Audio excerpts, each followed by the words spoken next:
Broadcast is up.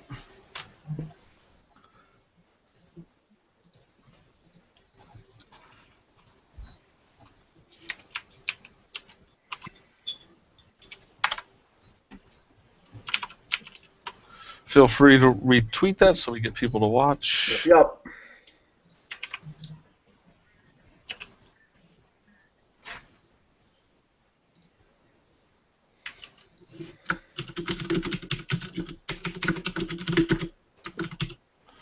Whoops, what did I do that for?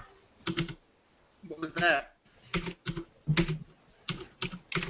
I commented on a friend's post by accident.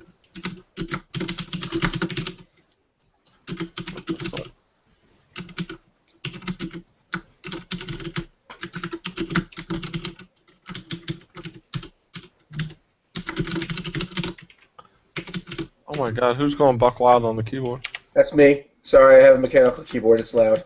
So do I, but holy crap. Yeah, I got like one of the louder ones. Alright. Let's do this. Let me bring up the chat thing so I can see people chatting. Alright. Once people start watching.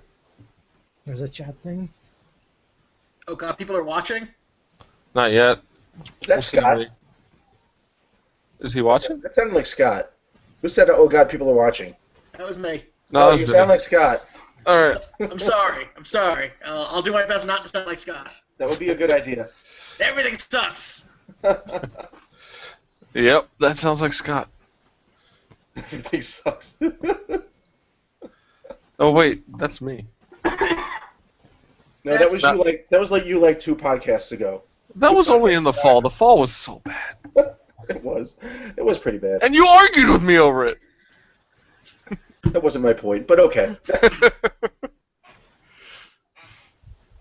But all right. So, to everyone tuning in, this is G-Nitro's Happy Hour, episode 3. I am your host, Michael G-Nitro Camacho. Instead of doing this on Otaku Review, Scott has bailed out of doing any preview shows anymore because he is He's the smartest tired. of the two, clearly. He's tired of enjoying anime and has become an anime hater. And he's a miserable person who claims that work has overtaken his life when it's just an excuse to not watch anime. He's normal now. Yeah. He's normal. So I decided to bring this over to my show and brought over a couple regulars from the spring previews and added a podcast regular, but new to our new to our anime previews. So with me, as always, for these previews is Jon Ingoglia, aka Fatty Janai, from Moe Moe Bacon-Kun, bratbrap.com. Nope. Hello, everyone. That's me. We also have Greg, aka the Digital Bug, from Reisen Goes to School by Bus. Hello, everyone. Or Reisen Bus now? I can't remember. Something like that. Yeah. Also the Eroge Bus podcast. Yep. Oh, this is already better than Otaku Interview because he can actually pronounce the blog title correctly. Now I'm hoping I get the next part right. We have, actually, let me click on the name so I get this right. Vincenzo Avarello. That is as close as it needs to be. Okay, I wanted to, well, the Puerto Rican in me wants to say Avarello. It's Italian. Those That's L's fine. are actually L's. Yeah, that's why I stopped myself as I was doing it. And you are from All Geeks Considered? Yes. See, I got that right. Good. And what podcast do you do normally? I mainly do the All Geeks Considered podcast, and our side podcast, The Delve, we look at sci-fi films. Nice. All right. So, thank you all for joining me, as my main co-host from Otaku Review has bailed on me. Never thought it would have been him first, but Good riddance. No, I'm only messing. yeah. I enjoyed most of my time spent with Scott. Yeah, it's always By fun. most, I mean more than 50%. Even if his jokes are horrible, it's always fun. So the last preview, we ended up doing something different where we only discussed the 10 shows most of us watched. And keeping with that format because it makes a much shorter show and a better discussion of the shows. We're doing that again. Only, I think, one show was watched by 2 people. And the rest were all watched by 3 or more. So this should be a nice discussion-filled show. So we're going to start this off with the show that only 2 people watched from this season, which is, let's see, JoJo's Bizarre Adventure Stardust Crusaders. So Greg or Vinny, whichever one of you wants to start us off. So this is the third installment of JoJo's Bizarre Adventures. The most popular one, I believe, the most successful one. And it's pretty good in animated form. Can't complain. Now this is technically a sequel, but it's kind of standalone as well, right? It's a sequel and a remake at the same time. It's 90% standalone. I mean, there's still references to things that happened in parts 1 and parts 2, but they're not very important to what's happening in the third part. They're just kind of like background. All right. Yeah, I've never played the games or watched any of the anime or anything like that, so I really am not familiar with the series. I've only familiar because I've watched the anime and just heard a lot from various friends. Yeah, the show has quite a fandom. I don't know if it's a huge fandom or just a loud small fandom. I think it's more the latter. Popular in Japan. It was definitely loud before, but I feel like it's crossed from loud to large with the first season did pretty well, and then I think that it's going to be bigger now with it streaming on Crunchyroll. Yeah, but I have several friends that are absolutely nuts about JoJo's Bizarre Adventure. Now, was this a game first or a manga? It was a manga. Yeah, it's a manga that ran in Shonen Jump starting in like the mid-'80s. It had this weird distinction of being the longest-running manga without having a TV adaptation for a very long time. And the 2012 series did very well, and sort of has lost that title. Nice. And since it's from the mid-'80s, that has a lot of references, classic rock, to like band names and song names. And even the anime uses classic rock ending themes, which is amazing. Interesting. So, your guys' thoughts on what you watched in the first? I mean, I know some of you probably watched a couple episodes at this point with this being so delayed. Yeah. Feel free to talk about if you've seen more past the first episode, but just give kind of like what you saw and let us know if it should be watched by others, especially people not fans of the series. So the first episode is kind of confusing because we're just kind of thrown into the JoJo's world, and the series introduces a whole new bunch of powers. So it's sort of like, how did he do that? Where did this come from? Things like that. We're also introduced to new characters that never been seen before. So that's that, and it's fairly typical shonen. It's very over the top most of the time, so it's kind of to be expected. It's the most over the top shonen, really, in the fighting category. This is what makes Dragon Ball Z and Naruto look sane for the kids who watch those things.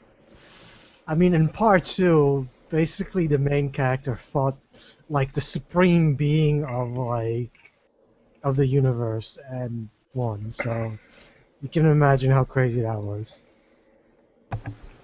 Interesting.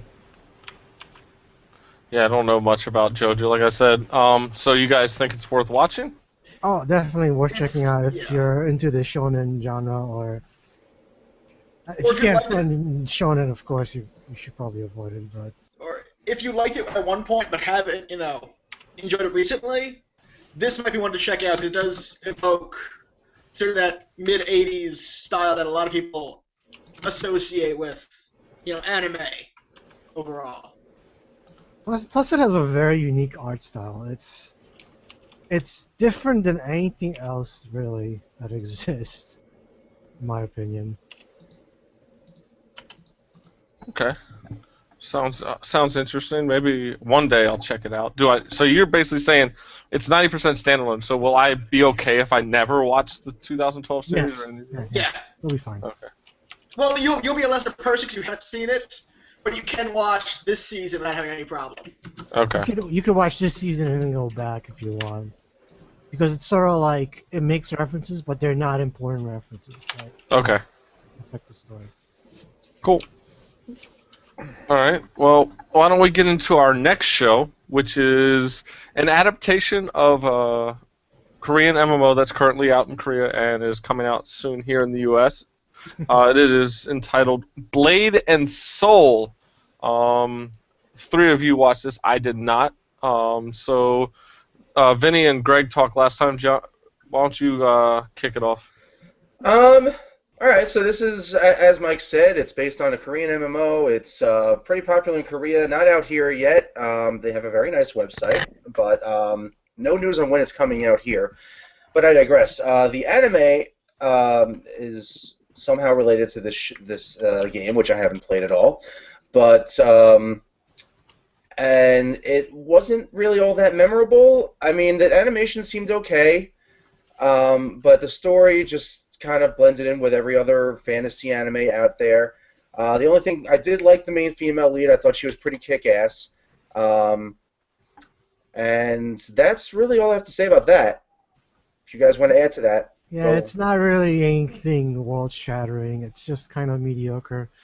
It is kind of edgy in a way where there's some fan service. There's boobs. It's by Gonzo, so it's has that kind of Gonzo feel, but sometimes I feel the art is kind of off model and it's kind of off-putting. Other than that, I'm a sucker for fantasy series, so I'm probably gonna watch it anyway. But I can't really recommend it to everyone. Yeah, it's decent, but it's not fantastic. It's not gonna break any ground or anything. If you have better things to watch those. There's better fantasy out there. I mean, everyone has a back catalog. You've got something in your back catalog that's worth watching over this. Yeah, there's better fantasy series now, this season too. So I know this is probably one of the more painful ones for Vinny to watch. So let's hear his point of view. It was not the worst show. I mean, it was a generic fantasy thing with a boob lady. So it kind of blends into every other fantasy boob show out there. Yeah. I guess I didn't watch it because I'm not a fan of like, hey, we're an MMO, let's do an anime, and I'm like, but you're an MMO where everybody creates their own character, and I want to witness that world for myself, and I'm like, I don't care about whatever avatar you're gonna throw in as the main protagonist. And I didn't even know that they were making an anime of this show until like right before it started airing. Did anyone know about the show before it started? I think I saw it on the spring preview image like a month beforehand, month and a half, and I was like, oh, there's a Blade and Soul anime coming. Yeah. I saw like tidbits here and there, but I didn't really follow. I didn't really care. So. And it's weird because if you go to their website, you don't see any promotion for the anime. You think there would be stuff about it there, but because I've been keeping an eye on the game, I'm kind of interested in it, but I haven't heard anything about the anime until recently. Makes me wonder if this is like someone decided to be like, hey, I have some ideas for this franchise. Can I adapt this franchise? As opposed to, hey, let's make an anime to promote this game. Yeah. But the game's not even coming out here yet, and I don't even know if it's hit Japan yet. Yeah. So I'm guessing everybody says it's pretty much a pass, unless you're completely free with time. Yeah, definitely. All right. Now we'll get into another 3-person show, which myself, Greg, and Vinny watched. It is Captain Earth, the one show that most people would never expect me to even try. I actually ended up watching this show because I was trying to help Vinny out because he had quite a few shows that were watched, but not many other people were watching. I first tried to watch that show Majin Buu, and I couldn't even make it to the opening scene, the opening sequence. I went, I am not watching this. Somebody goes, yeah, it looks like it was like pulled out of an archive from like 15 years ago. I was like, it felt older than that. It's just bad. It was just like tropes from the beginning of that thing of the style of anime that was going to be. So I ended up watching Captain Earth, and came away pretty surprised. The first episode is pretty confusing to a lot of people. I've noticed a lot of people massive story, that first episode. I mean, yeah. At one point, it stops and there's a text on the screen. It'll all become obvious soon. Or something like that. This will make sense when you watch the series. Yeah, the fact that they had to put that in as the episode's, like, the next episode's title or whatever, or that episode's title. They acknowledge like, that was the episode, like, I catch up, like, guys, we know, just hold on. But, you know, even with it being confusing, I found the characters interesting, the story interesting, and my favorite thing were the enemies. The way they looked, the way they were enjoying what they were doing, I was like, I want to see more of these guys more than anything. And it's rare that enemies kind of pull me in more than the main characters. And I really liked what they were doing with that. It was very interesting, having like basically an avatar of themselves going out fighting. Yeah, I mean, the only thing that's kind of weird with it is the way they are posed in the mechs. Yeah. But I mean, I've kept up with the show since then, and it's the episode's gotten tighter since that first episode, in my opinion. It does have a better narrative flow. Good. That's good to hear. Yeah. And I like that the protagonist didn't come off as, like, a Shinji style from Eva, which happens a lot. He's far more Gonen Kai here than, say, like a Gundam Eva pilot, which is always a more enjoyable show, if not necessarily a better show. Yeah. This series kind of gave me that Aquarian vibe. I don't know why, but the way the main character behaves and the way he sort of discovers the giant robot kind of reminded me of that for some reason. I don't know why. My dog's attacking the pillow behind me. Oh. No. Nah. He's just trying to find a better spot to lay down. But yeah, I was, like I said, I was pleasantly surprised. Immediately after I said that on Twitter, I basically told two people who are always getting on me for hating on Mecha. I was like, STFU. So basically, don't say anything. I enjoyed this. And it's definitely a series I will hope to finish in the future. But we all know how that goes with me. I get about one a year in now. Last year was Tamako Market. I've already finished Kill la Kill this year. We'll see if I finish anything else before 2015. It's so bad. But yeah, so Captain Earth, definite watch. Even for non-mecha fans, I definitely say give it a shot. You might be surprised with what you're seeing. Yeah, it feels more like a sci-fi fantasy series that just happens to have mecha. Yeah. Yeah. It's sci-fi series just happens to be mecha more than mecha, my choice. Yeah. I really liked the combining of the mech. It felt very old school in that that in an old school way is probably the best way to do it. You really don't see that as much anymore, where everything's combining and it's.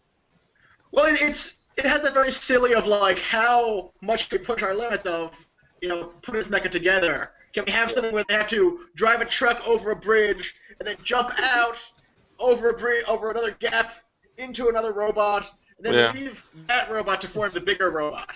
It's like a homage to a lot of Super Robot shows in the past. That's what I feel like it. Yeah, so definite watch there. Next show is another 3-person show. I did not watch this. I was told to stay away prior to seeing this list. Who told you to stay away? A friend of mine on TeamSpeak. Oh, he's an idiot. So I decided to skip it this time, and it is Brunhilde in the Darkness. So whoever wants to speak on this, because I have no clue. Anyone? I only kind of half-watched this when I was doing other stuff while it was on. John, Greg. All right, so also known as Goku Koku no Brynhilder. This show seems pretty interesting. I at least liked it. So it's basically what it's about. It's about this guy had a childhood friend, and she died when he was very young. And ever since then, he's felt responsible for her death. And then all of a sudden, one day, he's in high school, and she transfers into his school, or at least a girl that looks like her transfers into his school, and she has a very similar name. His childhood friend's name was Kuroneko, no relation to Kuroneko from Oreimo. And her name is Kurohaneko, and when she transfers into high school. So she claims that she's not the same person, but the protagonist is Murakami is convinced that she is, and that's pretty much the first episode in a nutshell. It seems to have some interesting horror elements going for it. I'm not sure where that's going to go. I have only seen one episode so far, but it seems interesting enough for me to give it at least a few more episodes. Yeah, there's definitely stuff going around in the background that, you know, it's just like premonitions and foreshadowing, but it doesn't really give you, you know, what exactly is going on in the background, if it's aliens or whatnot. Now, what John neglected to mention was how he figures out this girl is her. There's this weird birthmark under her armpit. Yeah. But she doesn't have that birth. Right? She didn't have the birthmark in her older. No, the older one didn't. Kuroha. Shouldn't speak as if. Kind of looks like her, but is it her or is it not her? Yeah, I mean, it looks a lot like her. She has a very similar name, but she says it's not her. She says she's never met the guy before. So, and of course she's very weird, acts very weird.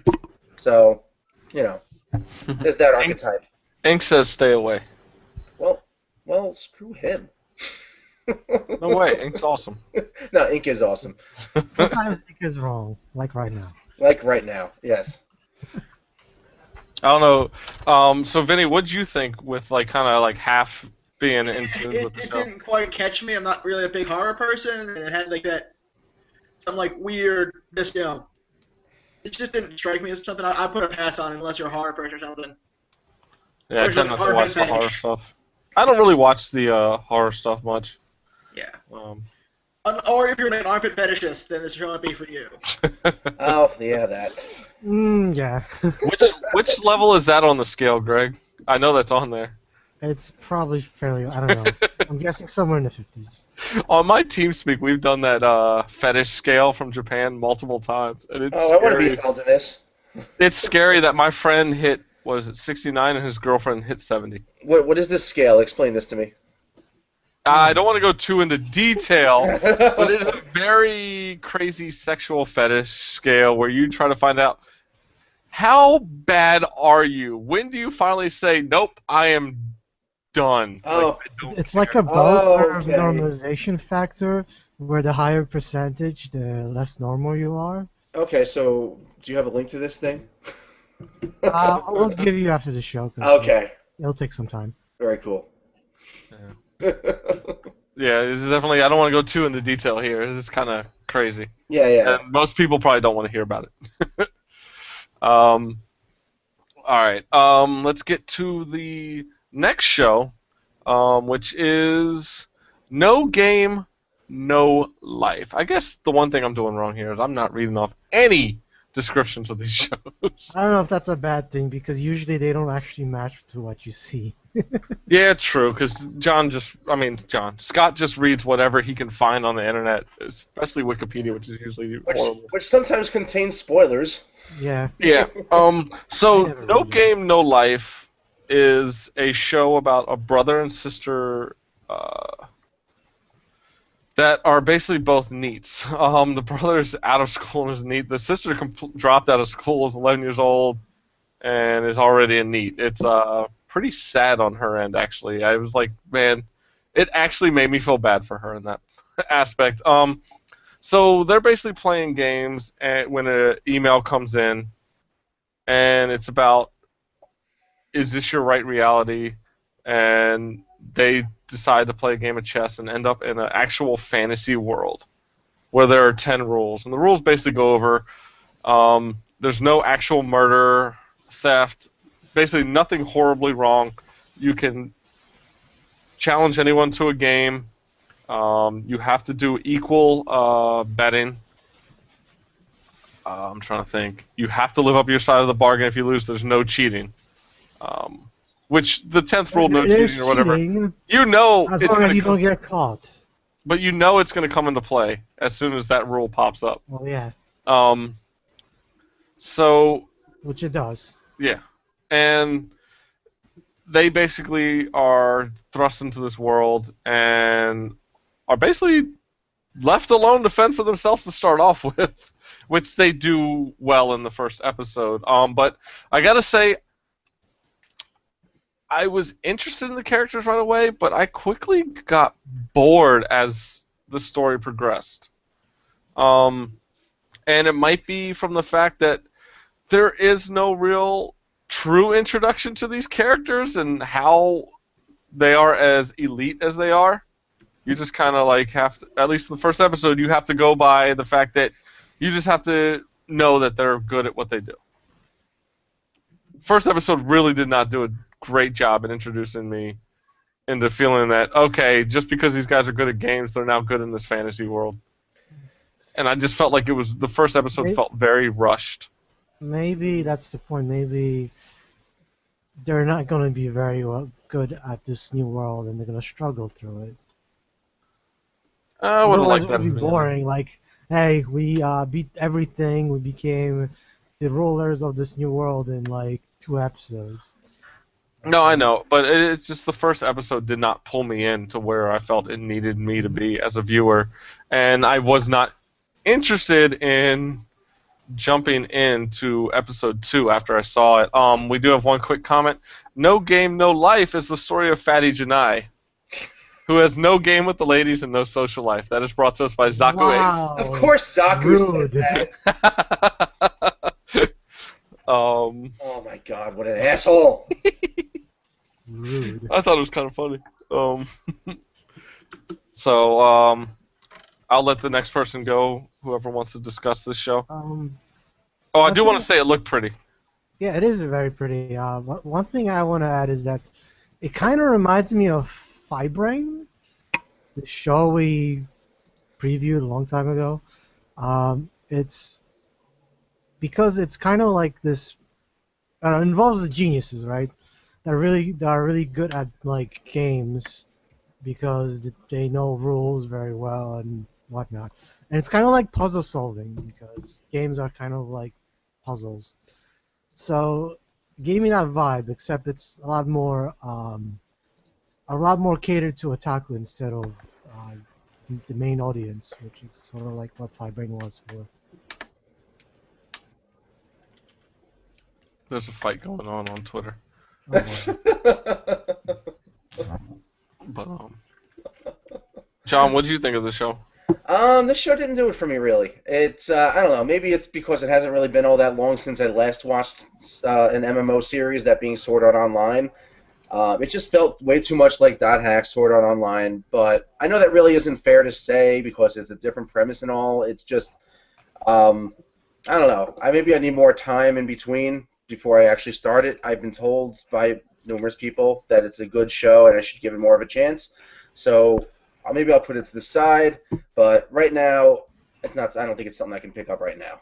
Yeah, you just look and see. Wait and see how it turns out. I do want to say, though, while watching this, I was like, I want to go play an MMO right now instead of watching this. And that's, again, not really a good thing because it was a world I was kind of interested in, and I think that's the problem with these MMO-style worlds. I'd rather be playing and be involved than just watching it happen. And it's why I couldn't get into Sword Art Online either, because I was like, I really don't care. I'd rather be playing a game like this. I guess the appeal is more like watching people sort of overcome like just these crazy difficulties through like, I don't know, genius. So it's sort of like Death Note, where you have this game of cat and mouse going on, sort of like that. not much over like this, fantasy world where games are everything. Yeah. Even though that might be like a commentary on society in general. Yeah. Everything in life is actually a game. So, what did everybody think about the fact that this show is portraying an older brother with his 11-year-old sister, both basically being shut-ins? That kind of bothered me at the age of her being that shut-in. Like, it was like, man, I hope this doesn't really happen somewhere. Probably Yeah. does. Not frequently, hopefully, but Yeah. probably. I mean, I'm sure it's happened. Well, at least it's a loving brother and sister family instead Yeah. of rivalry and. I worry that later on it's going to be a little too loving, brother and sister. It seemed very platonic to me. So, as opposed to some other series like Mahoka, which was a little over the top. Yeah. So, Vinny, any reasons why you skipped this one? Is Vinny there? I think we lost him. Really? Oh, we can hear you now. Okay. I had enough time to watch one more show, and I had this or Black Bullet to watch. So I picked Black Bullet. Okay. Okay, good. You really didn't have much of a choice between either, so that's a tough choice. That's exactly what it came down to. It's like, I've got 40 minutes to get one more show in. All right, so we've gone through the first 5 series, man. We're moving a lot faster than if Scott's here. Man, I realize how much Scott BS's and tries to make bad jokes. He does spend a lot of time just like reading the description and mispronouncing. guessing. Oh God, it's the mispronouncing that takes forever. Going on tangents and. I hope he's watching. He said he was going to. I know. I was about to say this is now the Criticizing Scott podcast. Yeah. It's all his fault for quitting anime. The Otaku in Review. Yes. Oh God. Scott Spaziani in review. It's my tubes are clogged in review. My tubes are clogged. All right. He's gonna hate all of us. Tweet incoming in like 5 seconds from him. I hate He's you. watching. You're all fired. You're all fired. He'll fire us from podcasts that he's not even in. So I thought we were about to start the 4-person series, but I guess not. Actually, Greg skipped this next one. Greg, you skipped this one. I'm sorry, I didn't have time for it. Is the order a rabbit? Question mark. This show. Gochuman wa usagi desu ka? So this show is basically about a girl who moves to a new city to go to school. Her name is Coco. God, so bad. Cocoa. It's pronounced Cocoa. It's still. It's spelled Coco. C-O-C-O. But it's still meant for what they're doing in this place. She ends up at a cafe called the Rabbit Cafe.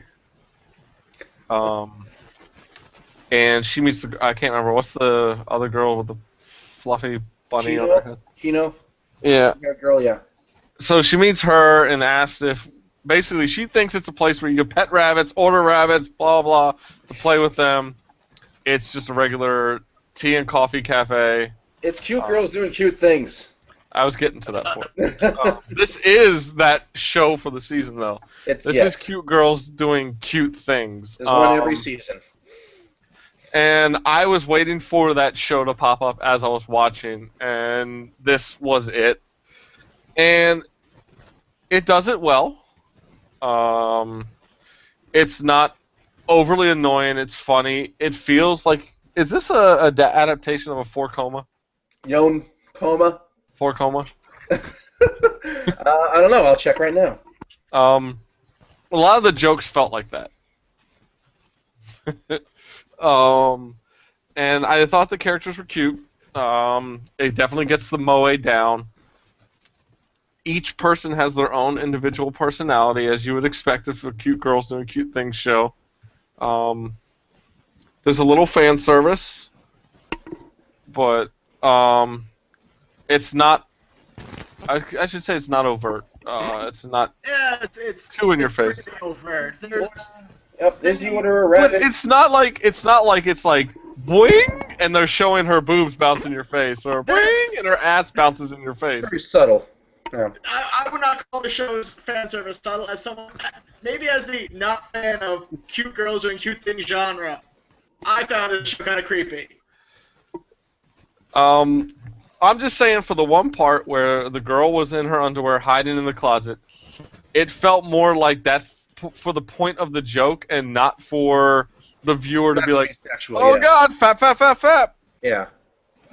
That's not the kind of thing most people would fast. Just trust me, if you want, there's plenty of shows that'll give you the fan service for cute girls doing cute things of that I route. don't want that anyway. I mean, this wasn't the worst show I've ever watched. I thought that the part where they were making the foam art was fairly entertaining, but it wasn't necessarily the best show. Yeah, well, the reason why I like shows like this is because after you watch everything else that's got a story, that's interesting, kind of like racks your brain, something like this is a nice downtime, relax. You don't really have to kill yourself to watch it. You can just put it on, have fun with it, and it's over. And that's the type of show this is. There's nothing really happens. You're just going to watch girls interact with each other going throughout their day-to-day lives. The one thing that I did find interesting is the rabbit itself, and I want to know more without giving away what happens at the end of the show. So, yeah, that was pretty interesting. Yeah. So John, what did you think overall? I mean, like, everything about the show? Well, to answer your question, yes, this is a 4-panel or Yonkoma. I liked it. I don't think it's a show I'm gonna watch weekly or even finish it because it's just cute girls doing cute things. It's something I'm able to watch when I have nothing better to do. But that doesn't mean it's a bad show. I really did like it. It's really, really cute. Even funny a little bit. But that's it really. That's all it has going for it. It's really cute. So something I will enjoy in my downtime. Yeah, that's how I feel. Vinny? Any last words on this awesome show you love so much? Definitely not creepy at all. Did we lose him again? Creepy. It was a little creepy. I might have a low threshold. Oh, he's going to come back. Show, but You're going to have to start over, Vinny, because we didn't hear anything you just said. okay. I didn't quite. You froze on us for a second. I was not a fan of it. It wasn't. I mean, I did enjoy like 1 or 2 moments of it, but by and large, it didn't really do much for me. I mean, it's. So I feel like for me, the show of the cute girls and cute things is like Azumanga Daioh almost. Yeah. And this is no Azumanga Daioh, by far. Well, Azumanga Daioh anime sucked anyway. What? Hey! I will stand by that. The manga is so much better. Just because one is good doesn't mean the other isn't. The Azumanga anime did not have the pacing down for the jokes. To be fair, it was one of the first, Yonkoma adaptations. Now, Hidamari's sketch is an amazing 4-Koma adaptation. Or that Yan panel adaptation.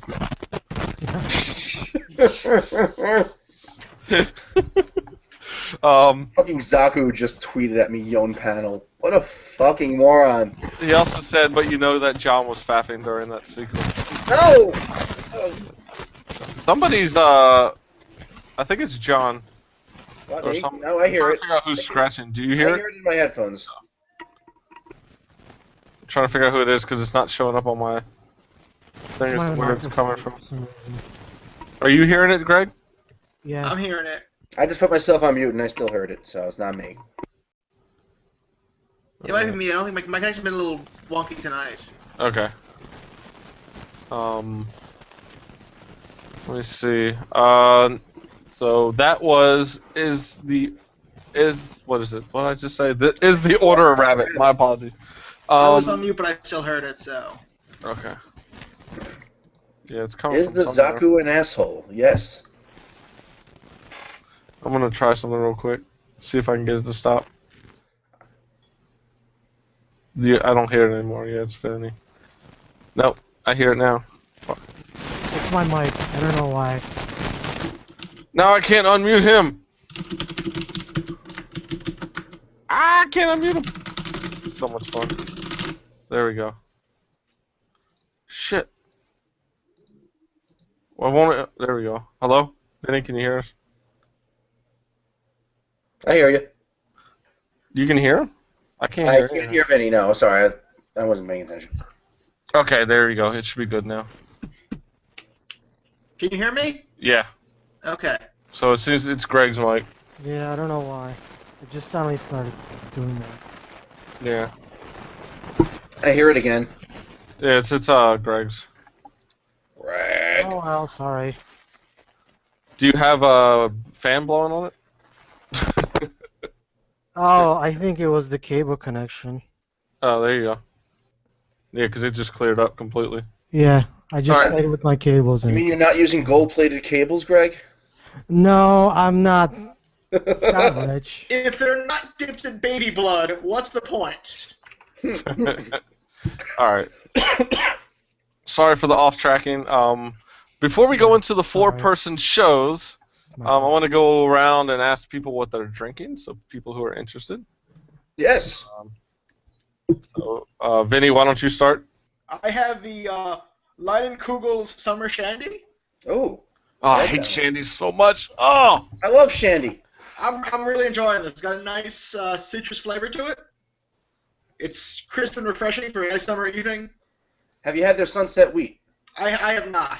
It tastes like Fruity Pebbles. You guys I are think- supporting Miller Lite. Yeah, I know. I don't care. It tastes good. At this point, almost every, you know what, if it tastes good, I'll drink it. I'm a beer snob. Won't drink it. Nah, my problem is more with the Shandy part. I had a Traveler's Shandy, and it tasted like a lemon cough drop. It was awful. Okay. All right, John, what are you drinking? I'm drinking the Game of Thrones Fire and Blood Red Ale. I'm not a fan of the show, but the beer is really good. Really? I was really disappointed by that beer. I thought it was way overrated from all the check-ins I was seeing. I was like, I gotta try this. It's gonna be good. Omegang makes good stuff, and I was like, wow, Yes, That's Omegang. been all the road. I've been to their brewery. Unfortunately, I was too young to try their beer at the time I went there, but I went to their brewery. Don't you live in New York? You can go there anytime. Yeah, it's like 8 hours. New York is a big state. Go.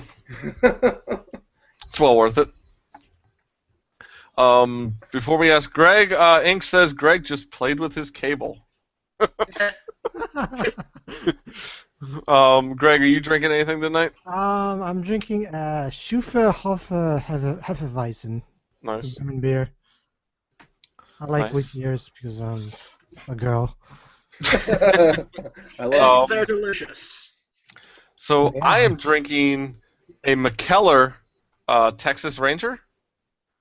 It's ale brewed with spices, almond milk, cocoa, chili, black beans, and avocado leaves. Ooh. They're from Belgium, and they are excellent. Love their beer. They make one of my favorite IPAs, which is called 1,000 IBUs. Was it Somebody like says it's like drinking grass, and I was like, that's why I love it. was it like an Abbey style ale? Which one? The one you're drinking. Oh no, it's a porter. It's Okay. dark as heck. So, which I'm drinking out of a glass from Jailbreak Brewing, brand new brewery near me that just had their grand opening this past Saturday.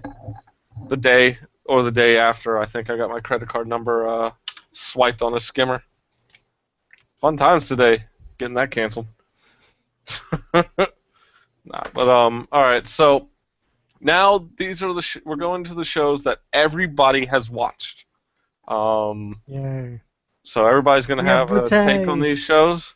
The first up is The World is Still Beautiful, where Princess Nike, I can't help but see that every time Nikkei. I understand that, but I read it and I see Nike, regardless of if she says Nikkei every time. I read Nike. Do you read kite every time you see Kite? Yes. Isn't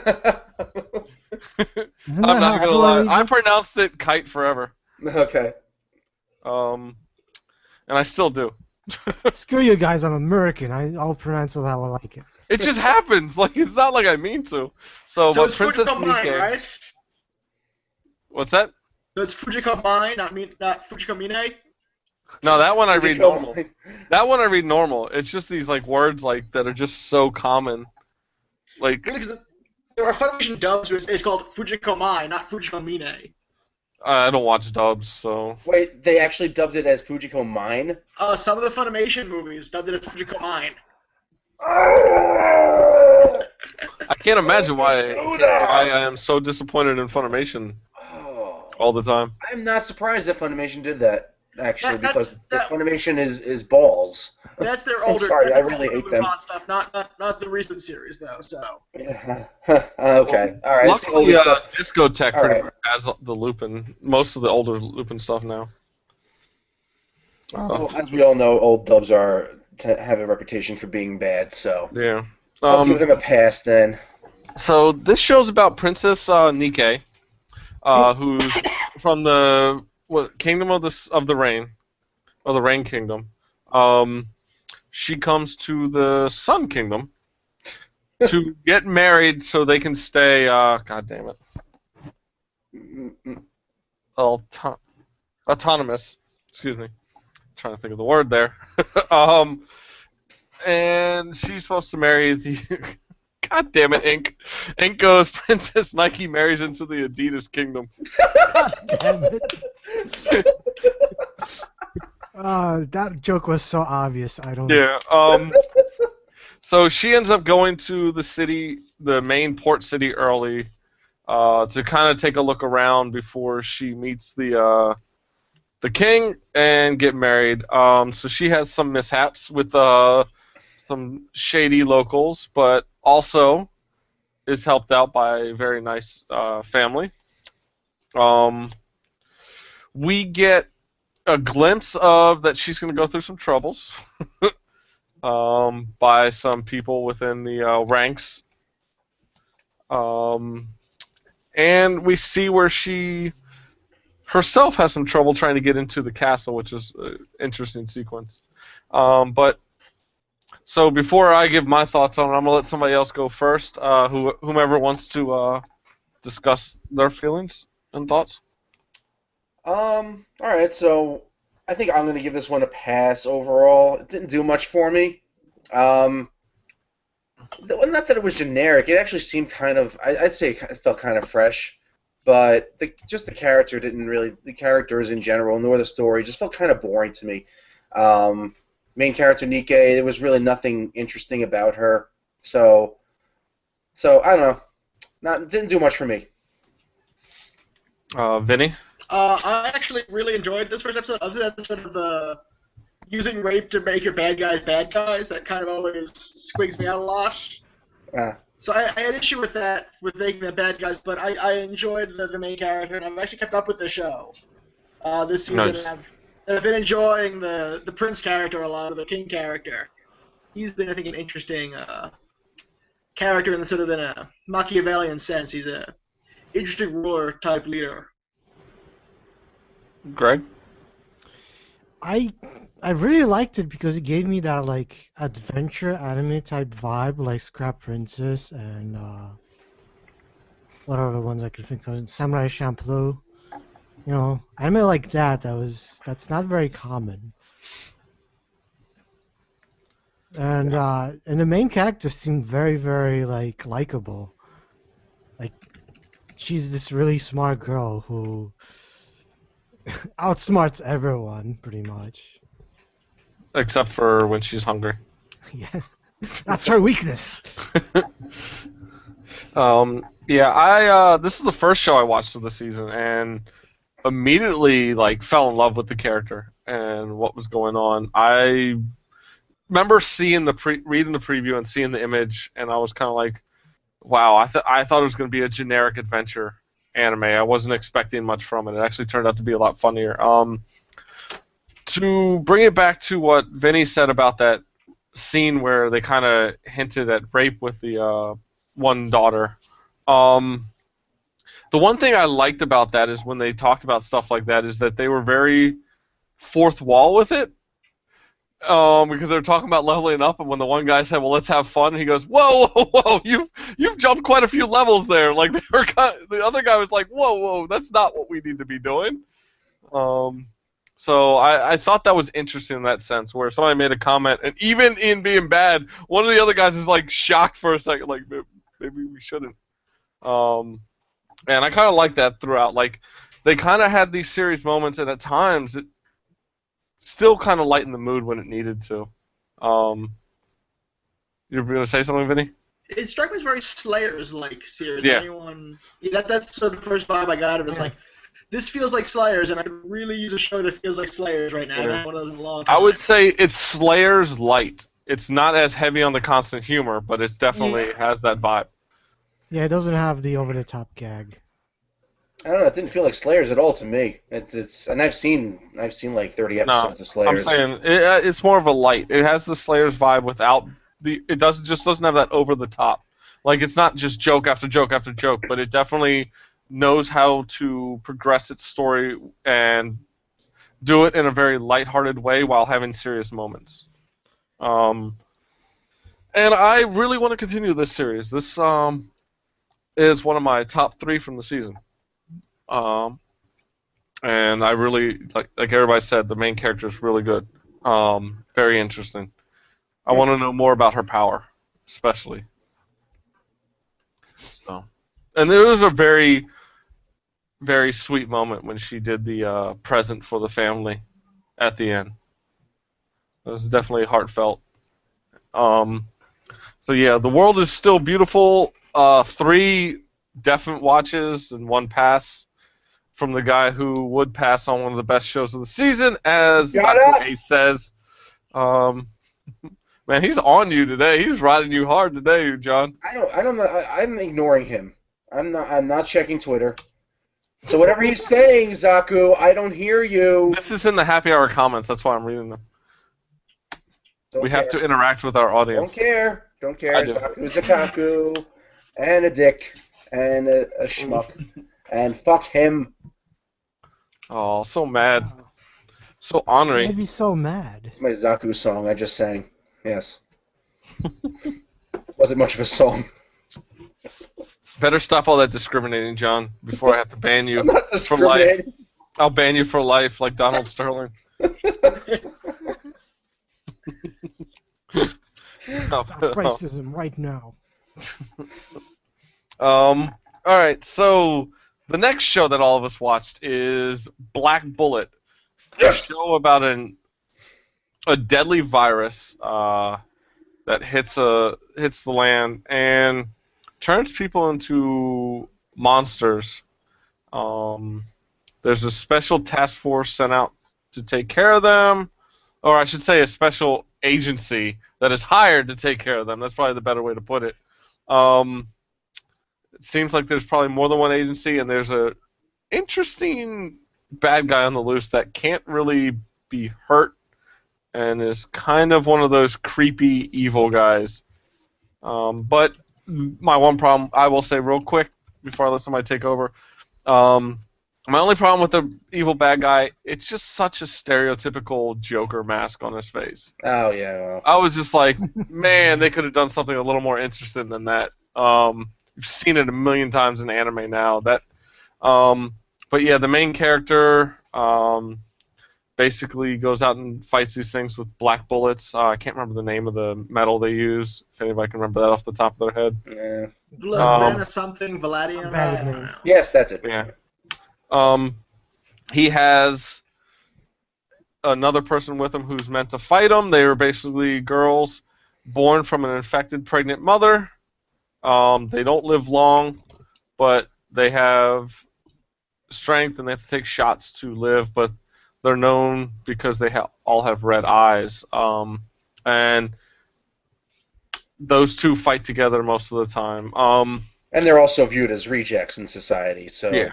Because people will think, oh well, they're the monsters, but Yeah. they're really humans. They actually fight the monsters, but because they have monster genes in them, I guess. Yeah. They're viewed as rejects. So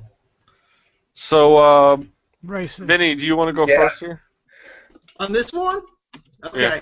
I thought the world was cool, but the characters really didn't do it for me. I mean, the world was cool with great characters. I can watch the show, but the world isn't enough to get me to keep the show going, and the characters really just kind of annoyed me, personally. Any specifics? Specifically, the 16-year-old fiance was kind of had that, there's a bit of a pedo vibe going on with the show for me. And that really, that kind of She's like 10, actually. If you're referring to the main characters, and you're referring to Enju. Yeah. Yeah, she's like 10 or 11. Oh, that makes it even creepier. I thought you were 16. Didn't get a pedo vibe at all. Actually, there was nothing suggestive. She was being creepy, and I just don't want to watch that. Oh, okay, well that was okay. In the first episode, yes, she was being really weird. I've seen 3 episodes so far, so as a whole, though, I don't think it's really that creepy. Yeah, yes, it's obviously catering to a specific audience, a secondary audience, as Scott would say. But you know what? I'm okay with that. That sort of pushed the show sort of from a maybe to a hard no for me when that happened. Yeah, I saw her more as that character where it's a young girl who has a crush and doesn't know how to let go. Some of the jokes she made were a little more over the top than what girls her age would make. Yeah. Like, how does she even know about these things? Yeah, it's an anime, and sometimes I'm just like, okay, that's to be expected in these shows. But yeah, I have to agree with Vinny on this one. I thought the world and the story was interesting, but overall, and it wasn't for the same reasons, but I found the characters uninteresting.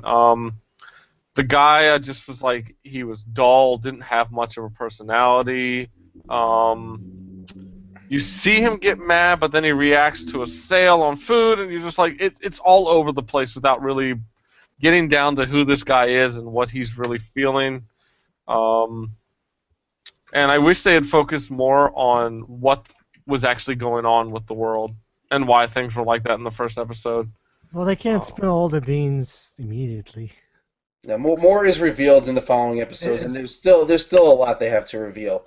And that's what I kind of liked about it. Is there's kind of a mystery aspect to it. This is one of those shows where I felt like you're going too wild with how the characters are and react. I would rather see a slower build-up of the characters in this one and see more of a build-up of the story early on. Because like I said, I felt like, especially the main character, was just all over the place in his way he was interacting with everyone around him. And I really got a very Final Fantasy VIII vibe. He had slightly more emotion, but I felt very bored with his character. Reminded me of Squall at times. That's fair. I don't know. It felt a lot like Darker Than Black, with the whole like. It did, yeah, with the monoliths. Yeah, monoliths and the city. The mystery of everyone.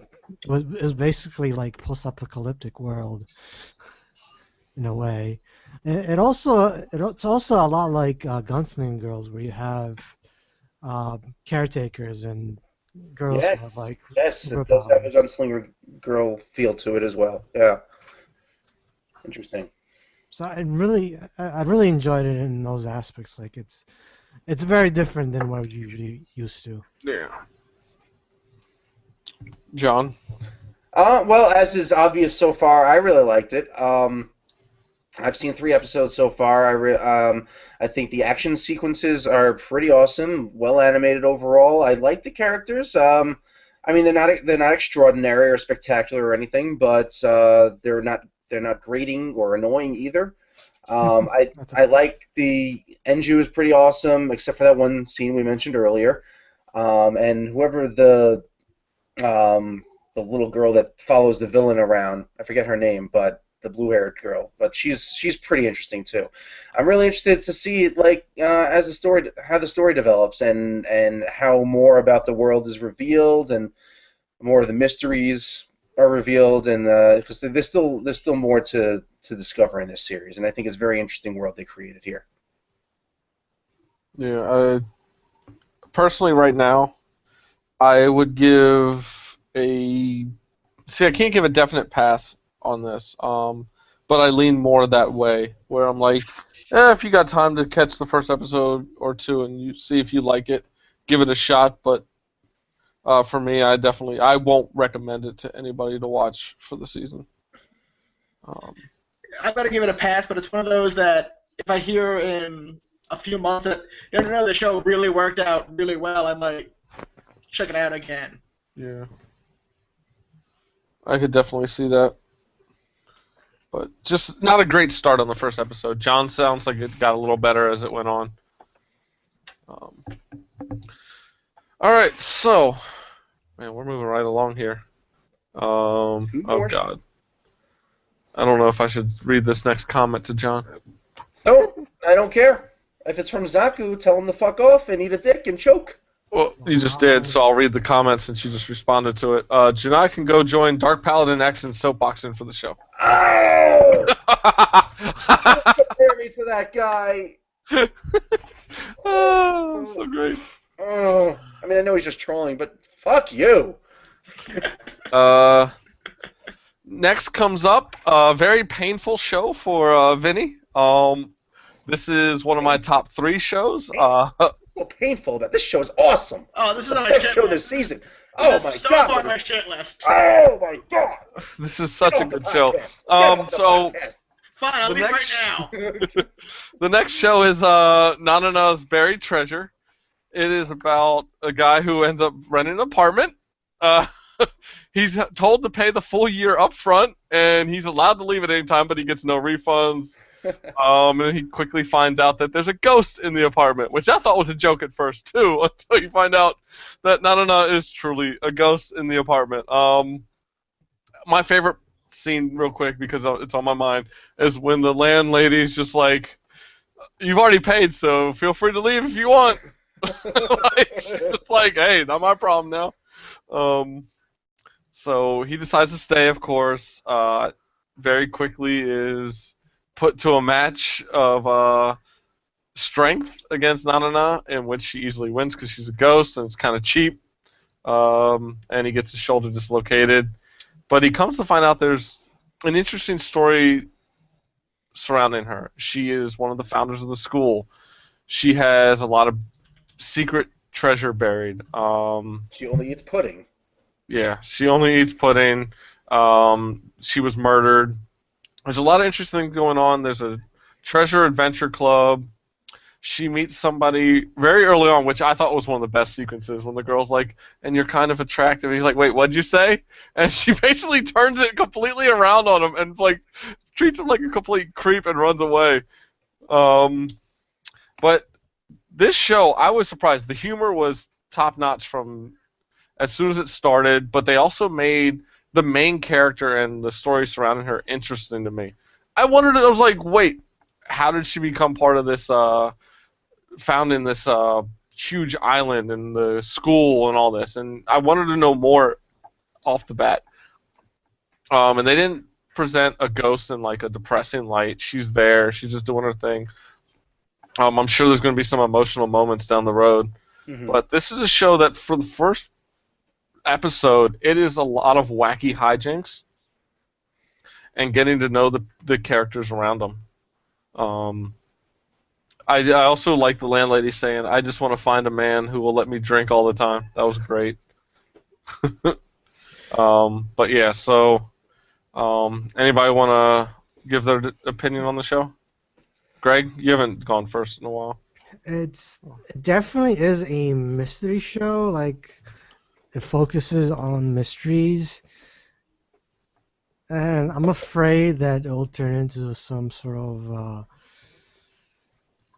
collection anime where all they do is try to find treasures. Like every episode. Instead of Monster of the Week, is Treasure of the Week. Yeah, exactly.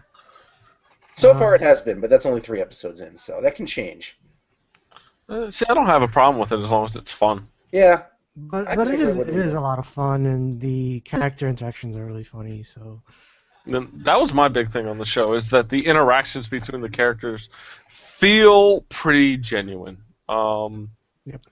They don't feel forced. You can tell when he realizes that Nanana's just been in this room for 10 years and lonely, that his complete attitude changes as he enters the room again after being annoyed with her. And that was, to me, very touching, and I really enjoyed that. Zaku Ace says, Nanana would be pretty good without the trap. Well, what a bigoted asshole. wow. Banned from commenting, Mr. Sterling. So, Vinny, why don't you give us your thoughts since you did not like this show? The show didn't really do anything for me. I mean, I thought the wrestling scene where like his only goal was to touch her boob was like, oh come on, I don't need to see this. This is. And then her was like, her backstory is interesting, but as a character, it's like, okay, you eat pudding and play MMOs. Why do I really care about you now? Why do I care about your murder or anything?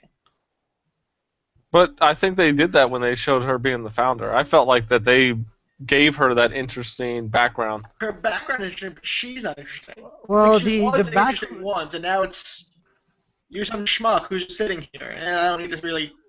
to be fair, no one else was willing to help her.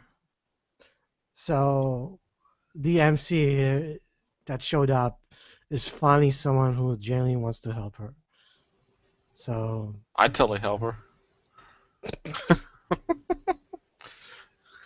I thought it was interesting though, and I want to hear her, more. but she can touch you. Yeah, I want to see more on why that is. Like why? I know as a ghost, I'm sure there's an explanation, but I hope they explain that at some point. Why can she put herself in physical form, but he can't seem to touch her while she's doing that? Like she's holding his hand and he's just swiping through him. Like this makes no sense. Ghosts. Yeah. But I do have a good feeling about this show going forward. I think it's going to be a fun show to the end, especially if they can keep up the humor. John, what about you? What did you think? Yeah, I actually absolutely have a good feeling about the show. It's I've seen 3 episodes of it so far, and so far it has been kind of a treasure of the week sort of thing, but I'm totally okay with that because I really like mystery stories, and the first half of the episode is finding out how to get to the room where the treasure is, and then the second half is solving the puzzle inside the room, and that's all really interesting, and I love it. And not only that, but it's well animated. The characters I absolutely love the character designs. I especially think Tensai is just awesome, and that's I think that's it. I mean, I think it looks very promising, and I'm definitely going to keep keeping my eye on it, and hopefully, I will be able to keep up with it once a week. Yeah, I tend to really enjoy mystery anime when it's done well. Yep. And this one seems like it'll be a good mix of the things I enjoy. Humorous, mystery. What was that last anime I really enjoyed that was a mystery anime? Gosick, maybe? Yeah, that's what it was, Gosick. I really enjoyed that one. So I doubt it'll be as deep as Gosick, because Gosick was pretty deep. It's too bad it hasn't been released yet. Yeah, freaking Bandai. That and Nichijou are stuck in licensing hell. Limbo, yeah. Yeah, it looks like this show's going to be more of a lighthearted approach towards it, a bit more humorous. Yeah. It's very colorful. It's another thing about it that I like. So yeah. So, Nanana's Buried Treasure gets a pass from me. John? Pass. Pass? Greg? What do you mean by pass? You mean pass versus fail? I think we changed the standards here. Yeah, pass usually was a bad thing before. Now it's just I know. I was trying to get John to say pass. No. I caught on to your little game. No, this is a definite watch. John thinks the same. Greg, watch or pass? Definitely watch. And Vinny? I'm going to be the pass on this one. All right, so that's... No, we'll never all 4 of us agree on a show. It's not allowed. That's okay. God, I hope we all agree on this next show, because next show is my favorite show of the season, based off the first episode. I might have a little bias based on the studio and the director, but hey, I trust him in the stuff he does. So Mikaku City Actors, the latest show from Shaft and Shinbo, which is another show about a NEET, with a very interesting premise. He's a NEET that keeps locked into his room, but he has a AI program on his computer that completely interacts with him. Is fairly annoying, very talkative, very Miku-esque in her clothes and design, I would say. Very Yeah. Vocaloid-esque, I should say. But you can, off the bat, you feel the Shaft design in there. Well, he has to, in this first episode, he has to get a new keyboard due to a mishap with Soda on his old one. But he is forced to leave the house. As he leaves the house, he gets to the mall.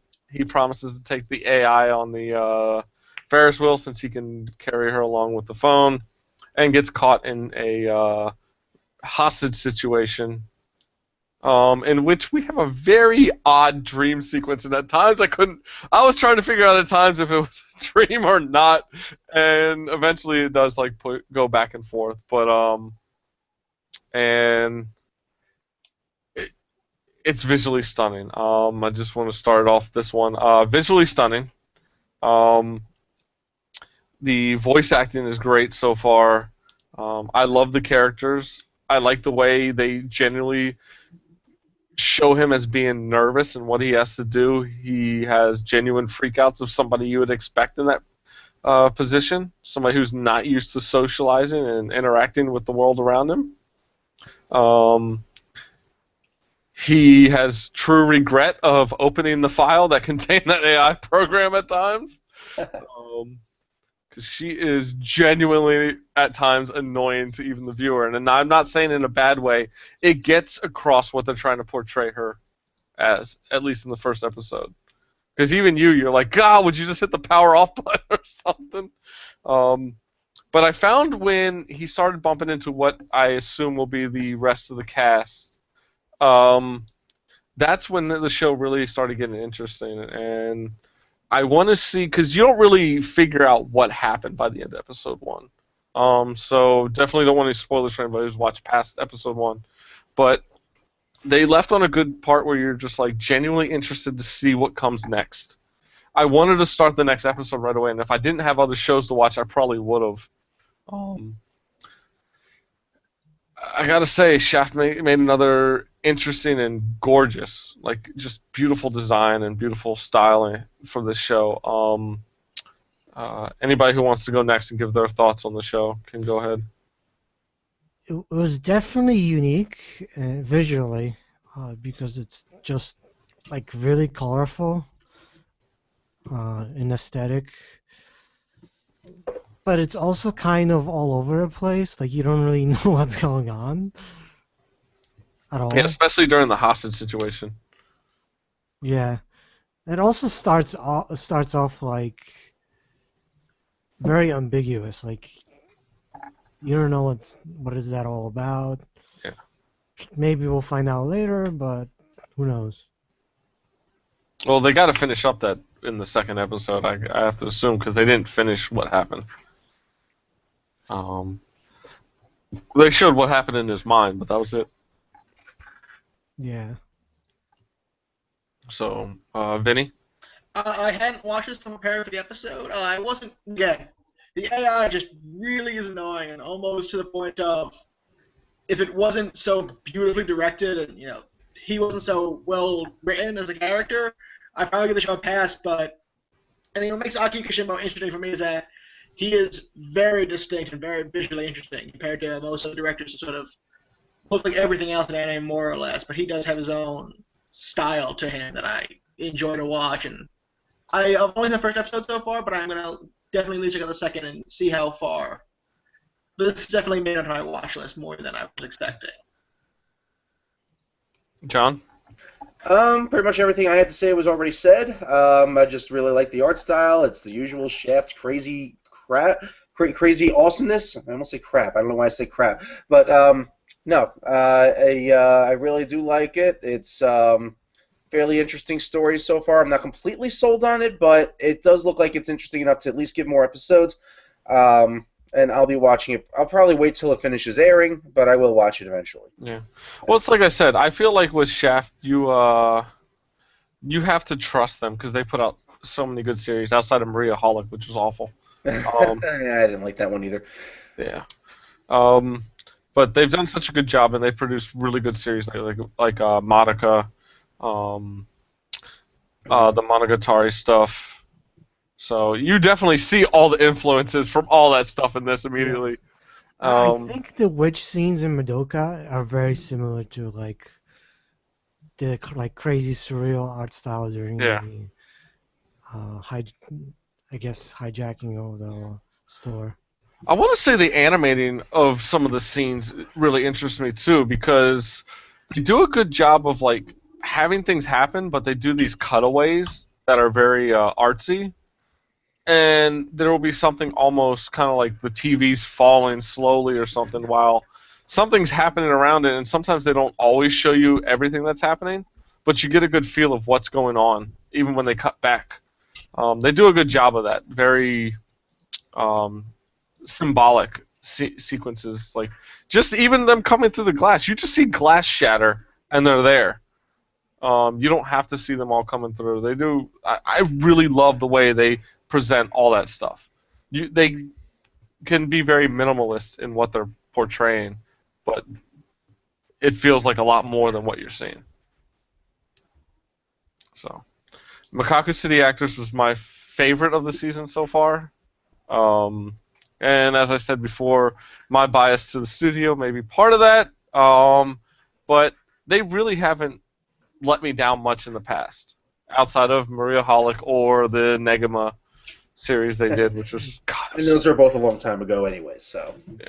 Well, Maria Holic, the second one, wasn't that long ago. Sadly. Did you watch Sasami at Ganbaranai yet? I watched the first episode or two. It's one that got lost in the shuffle. Yeah. That I do want to go back to because I loved that first episode. It was just ridiculous. I mean, Shaft makes one of my favorite series, Hidamari Sketch. Monica. I still need to watch the Monogatari stuff, but I rarely find them letting me down. And I think that's why I'll keep watching them as long as they keep doing this. It's kind of like when I want to go for the artsy, interesting stuff, I look towards Studio Shaft.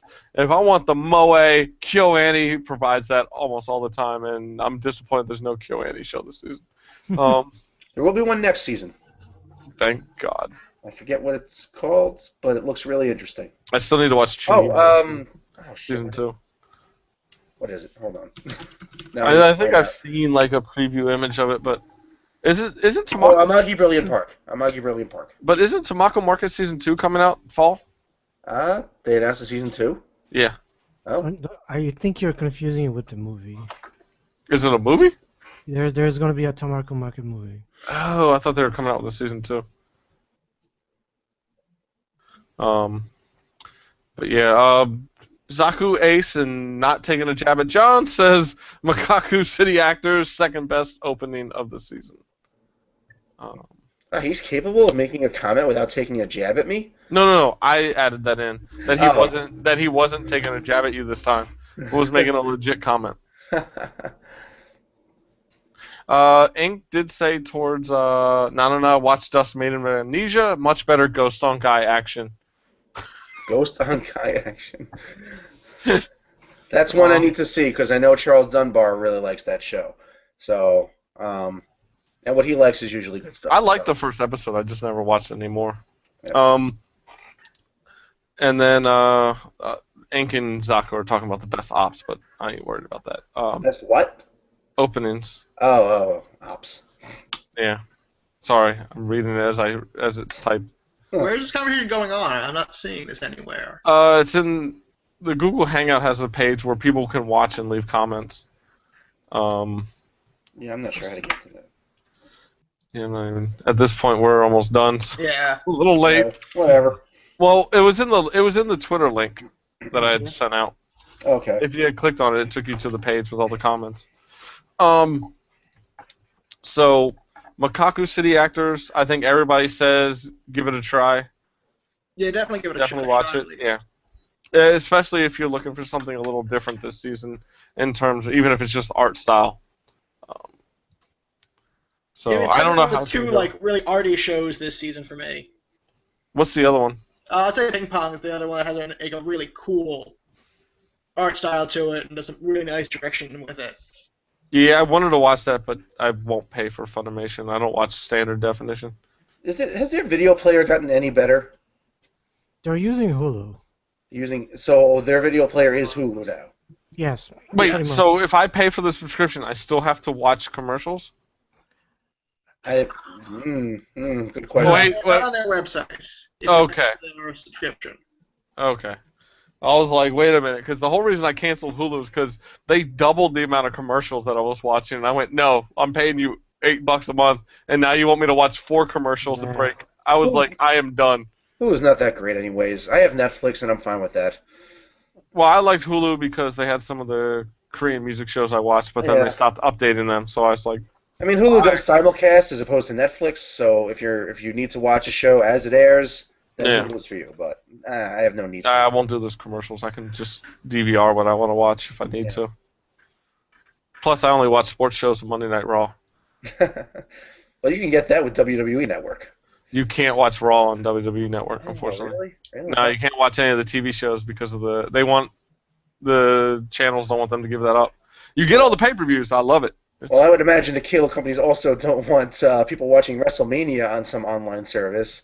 No, actually, that's the funny thing. One of them, might have been Time Warner, said, we're not going to carry it.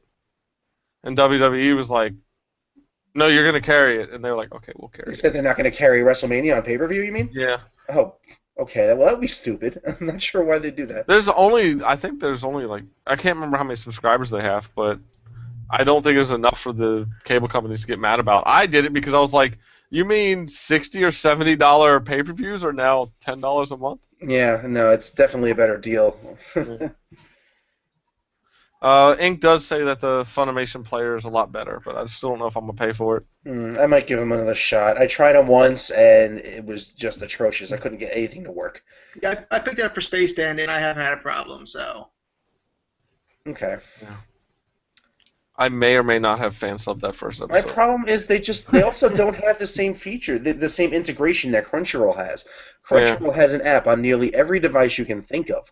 Funimation just has a shitty app on iOS that doesn't work. There's also a Roku app. I mean, I also watch most of the Funimation stuff on my Roku, so... They have a Roku app? Okay. They do have a Roku app, so... I don't have a Roku, but I have an That's also part of why I was willing to get... They all need an Xbox One app, goddammit. Yeah, even a game console. I mean, not everyone has a Roku.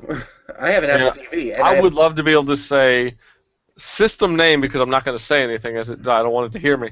System name, go to Crunchyroll. System name, go to Funimation. Like, I would love for that to happen. But no, they don't have the app on there yet. Crunchyroll does have it on PS4, but not on the one.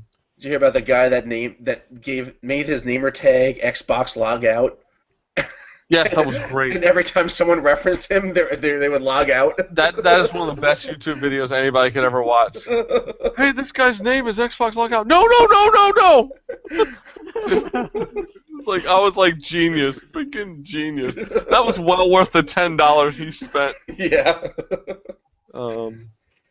Zaku now says the Funimation player is better, but Crunchyroll's still on top, basically. Yeah. Well, Crunchyroll has all the integration. I mean, they integrated with Anime Planet. That was a pretty good deal. I will say I had a much better experience with them this season than last season trying to watch anime.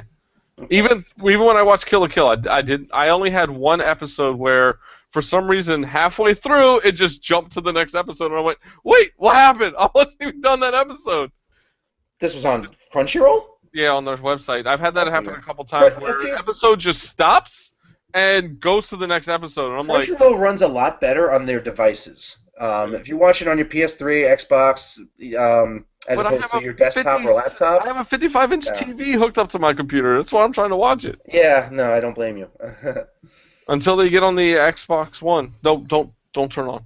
God damn it. God damn it. I can't say that system's name around here without freaking out. It's worse when I'm actually watching TV and I've had it change channels and I look over and I'm like, I did say something. Shit. That's so funny. Oh, but I love it so much because I don't have to do anything with the controller. It just sees me and goes, "Hi, Michael," and I'm like, "Hey!" That's creepy. That's awesome. But I'm also the person who I gave my 360 went with the Roku because that had died, so I was only using it for streaming services at that point. So I might as well have a hockey puck instead of this thing that doesn't work. Or I have a disk drive that opens. Yeah, I've been lucky with my consoles. I never had a red ring. I never had any problems with anything. I was scared the day one when I got the Xbox One when everybody was talking about how it was grinding when you put a disc in.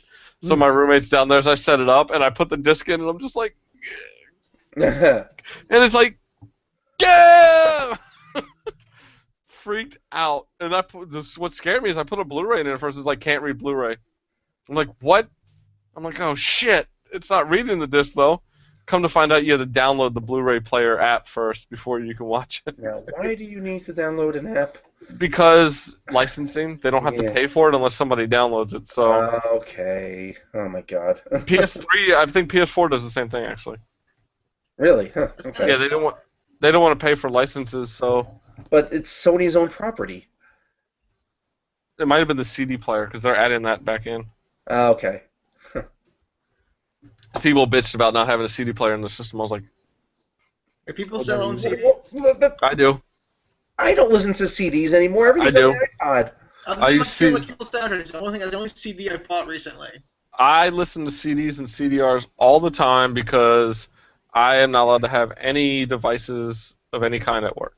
Oh, okay. Like, I'm keeping the CDR companies in business. Because I listen to one podcast that's a sports radio show, and I copy a CD every morning with that show on it to listen to the first 2.5 hours at work as I'm doing work. So I run through a CD a day during work days. Gotta listen to them podcasts, gotta stay up on them somewhere. Too many out there. Yeah, that's the spring preview show with a little sidetrack in there at the end. Went a lot smoother than normal. Yep. A lot quicker. But definitely had a lot of fun. Want to thank Greg and John, as always, for joining me. Vinny for first time joining on a preview. Thanks for having me. Bringing a different viewpoint on some of these shows. Or I'd say you're bringing Scott's viewpoint on this. I'm just a poor man, Scott Spaziani. Poor man, Scott Spaziani. No, you're not making horrible jokes. So you're actually a step up. You haven't mispronounced anything, as far as I know. So. And you don't hate anime, so. You don't hate anime. Scott again. Oh, he's gonna hate me so much. Good. No, it was a lot of fun. But I'm gonna let everybody go through where they're from. We'll start with Vinny. You can check me out on Twitter at VinnyAvADC and my website allgeeksconsidered.com, which is mostly a podcast. And they'll be able to find you at what convention do you help out? I run the panel and workshop department at Anime Next, June 6th through 8th in Somerset, New Jersey. There you go. John? You can find me at mmbkun.wordpress.com. You can also find that's my blog that I never update. You can also find me to be much more active at Twitter, where at twitter.com/fattyjanai, that's FATTYJANAI, or also fattyjanai.tumblr.com. Yes, I just joined Tumblr. I refuse. I'm really only there for the fan art. I haven't been posting much. I'm just there's really good anime art there. It's all stolen off of Pixiv, but and also like lots of good art from Bravely Default, which is a game that everyone should play. So yeah, that's where to find me. Are you sure it's not moe.brapkun? No, it's not. There's no brap shit in there. Or brapjanai. Nope. It's none of those. You can eat a dick. Or Yankoma Janai. I said it right. I said it right and he got mad. Wait, you said Yankoma. You said Yankoma. See, that's still not right. But I didn't say for coma or Yan panel. Well, that's better. And you still got mad. It's an improvement, and it's still going to make me mad, though. It's still for coma. Greg, how can people find you? I'm on a podcast called The Eroge Boss, where I talk about visual novels and adult games. And you've got a co-host now. Yes, I have a co-host. John will be on my next episode. I'll be on, tomorrow. We'll be Recording talking tomorrow. He pushed it back because of this, because I was about to quit. I was trying to get everybody together. I was like, oh, I give up. We'll be talking about Leaf games like Tohart and whatnot. Nice. And Tears to Tiara. yep, Tears of Tiara, Utawara Romono. Yep. So we'll be doing that. And I also have a blog called Reisen Goes to School by Bus. I mean, Reisen. Oh, hello, Scott. You can find it at raisinboss.com. So Yeah. check Oh. it out. I also have a Twitter at the Digirbug. So before we go, Greg, I know you were with me at Sakura Matsuri. Yep. Did they send you an email with a survey? No. They sent me an email asking me to fill out a survey, and I haven't done it yet because I didn't register online. Oh, okay. I'm trying to decide how badly I rate them. So what happened at Sakura Matsuri? Is this an It's interesting just story? too crowded. Way too crowded. Really? They really need to find a way to expand that. I've only been to the one at the Brooklyn Botanical Gardens, so I assume you went to a different one. This one is like 3 or 4 blocks long. Oh, wow. It's kind of huge. It's more like a street fair rather than what the botanical gardens do. Yeah. Yeah, I mean, the cherry blossoms are a good walk away if you actually wanted to go see them. But they were in full bloom, and I think that was one of the problems with it being packed this year. It was People very got there good weather, early for the everything was in festival. bloom. Yeah, people said, let's do the festival, and then we'll go walk the cherry blossoms, and that caused a huge crowd, but one that I felt could have been avoided, especially for food lines. They need to find some way to space those things apart. It was horrible. But, yeah, so anyway, I thank you all for joining me one last time. No problem. We'll be doing this as the format for the future, so summer, fall, etc. We'll be handling this. Did you just say Excedra? Is that like a cross between etc. and Excedrin? Yeah. It's not just keep going. Etc. He just wants to give you a headache. I've been drinking. Shut up. So we thank you all for joining and watching. Don't stop trolling John. That's all I ask. Give him all the braps you can give.